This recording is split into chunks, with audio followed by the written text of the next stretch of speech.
हम अपने बुजुर्गों से कह रहे हैं, ये सन 47 नहीं है, याद रखो मेरी बात को आप, ये 2025 है। तुम माजी की बात करके मौजूदा दौर की फिरका परस्ती का मुकाबला नहीं कर सकोगे। जब तक तुम अपनी तकलीफ को संविधान और आईन के दायरे में रहकर नहीं बोलोगे तो कौन तुम्हारे मसाइल को हल करेगा। जमहूरियत में हिस्सा लो, वोट डालो, कामयाब बनो, एमएलए बनो, कॉर्पोरेटर बनो, एमपी बनो, सरपंच बनो, जेडपी के चेयरमैन बनो। जब तक आप अपनी सियासी लीडरशिप को नहीं बनाएंगे, आपके मसले मसाइल हल होने वाले नहीं हैं। ये लोग सिर्फ तुमको धोखा दे रहे हैं। अगर मैं अच्छा नहीं हूं तो किसी और को खड़ा करो ना। फिर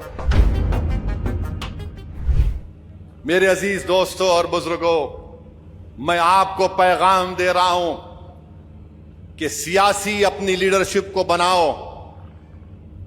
जब तक आप अपनी सियासी लीडरशिप को नहीं बनाएंगे, आपके मसले मसाइल हल होने वाले नहीं हैं।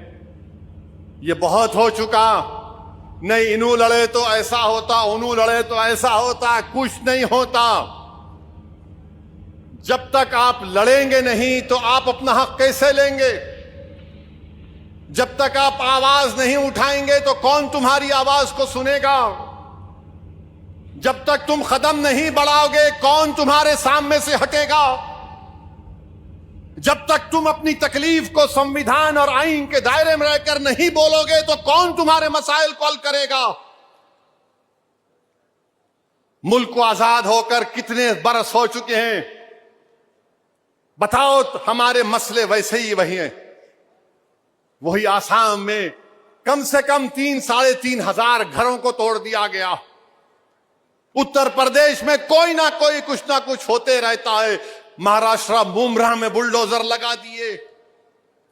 मध्य प्रदेश में भी आ रहा था मैं, एक 7 साल के बच्चे को 2 टीचरों ने इतना मारा कि उसके हाथ को तोड़ दिया, पैर को तोड़ दिया। याद रखो, ये सिर्फ आहें भरने से नहीं होता। उठो और अपनी क़यादत को बनाओ, मुत्तहिद रहो। ये लोग सिर्फ तुमको धोखा दे रहे हैं। अगर मैं अच्छा नहीं हूं तो किसी और को खड़ा करो ना। फिर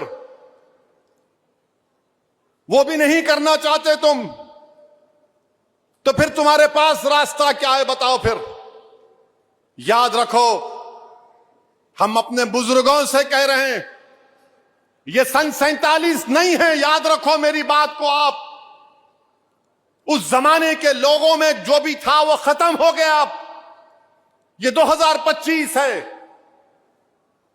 तुम माजी की बात करके मौजूदा दौर की फिरका परस्ती का मुकाबला नहीं कर सकोगे।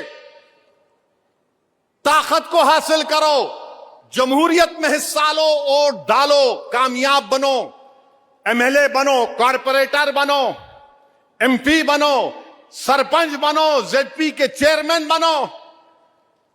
अगर तुम यही सोचते रहोगे नहीं कैसा होगा कैसा होगा, अरे मेरे भाई, जब तुम उठकर खड़े होकर लड़ना सीखोगे तो रास मंजिल तुम्हारे कदमों में आकर सजदा करेगी।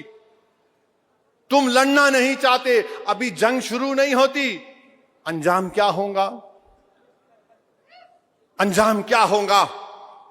वो देखो, वो गाजा के मगरबी किनारे के उन मुजाहिदीन को 75 साल से लड़ रहे हैं, 5-5 नस्लें कुर्बान कर दिए, मगर लाखों सलाम उन जियालों पर। उनके हौसले पस्त नहीं होते, उनके हौसले पस्त नहीं होते। कहते हैं कि अल्लाह जब तक हमको जिंदा रखेगा हम ज़ायनिज़्म से मुकाबला करेंगे।